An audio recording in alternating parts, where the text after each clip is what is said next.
Well, good morning, everyone. Welcome to Keeping It Real. I'm Laura Hallett, and this is a video series where we take and look at spiritual principles, spiritual ideas, some of these lofty things that seem unattainable, and bring them into real life practical application in our lives. And so this month, for August, I've been looking at the idea of wholeness. And my focus for the month has been on integrating our bodies, our actual well-being with our environment.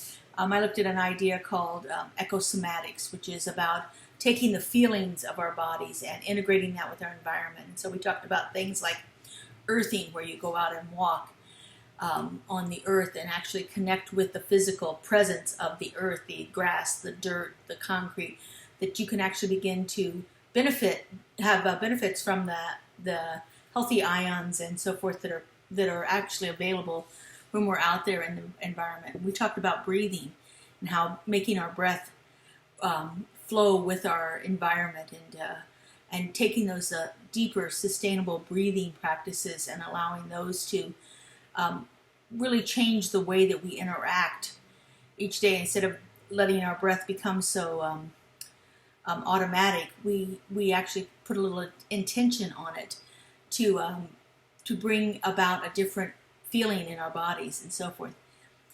Recently, I read an article from the Stanford Social Innovation Review, great website with wonderful articles about how we can bring about innovation change in our world. And this was an article about integrating individual well-being with environmental systems.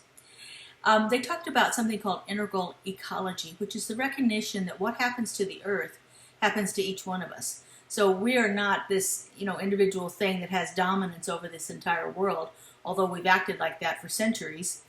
But we are actually an integral part of our earth. And we are connected to the well-being of each other and our planet and every species and every type of environment by how we behave with that. And so we cannot separate ourselves from that. I mean, we can move from one environment to another, but we are still responsible for the well-being of the environment that we are inhabiting.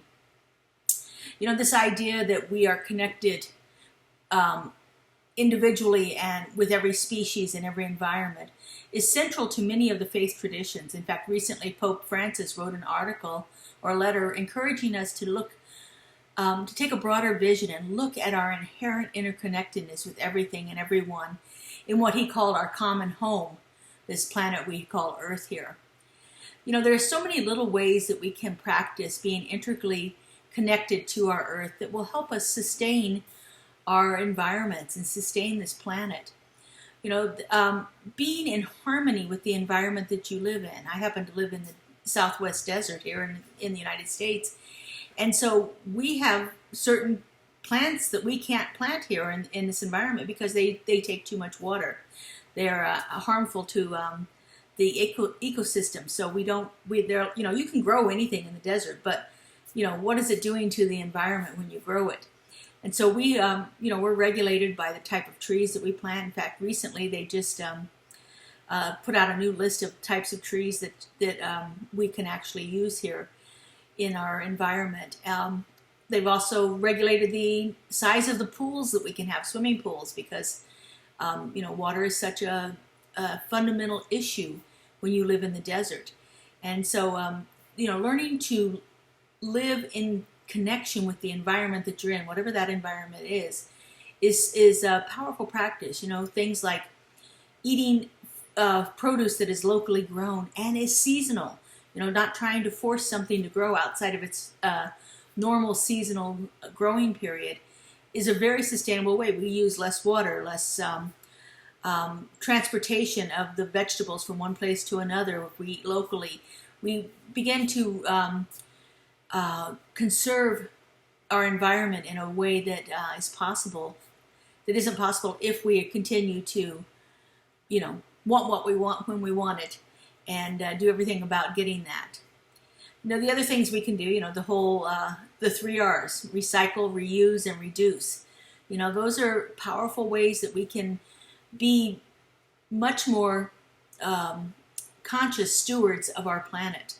Living in balance, recycling, reducing, reusing things instead of having to go out and buy something new, All of these things help us have a greater sense of our connection with the earth. When we are conscious about what we're doing, about what we're eating, about what we're using, about the environment that we live in, we begin to get a greater sense of our interconnectedness with this planet. We become ecologically belonging to the world that we're living in. And I think can be, very simple and yet very profound. And it just takes each one of us individually to do our part. Sometimes these ideas, these problems seem like they're such a big issue that what is, one little person like me going to be doing to help the entire planet? But it has to start with each one of us individually, just like any kind of transformation.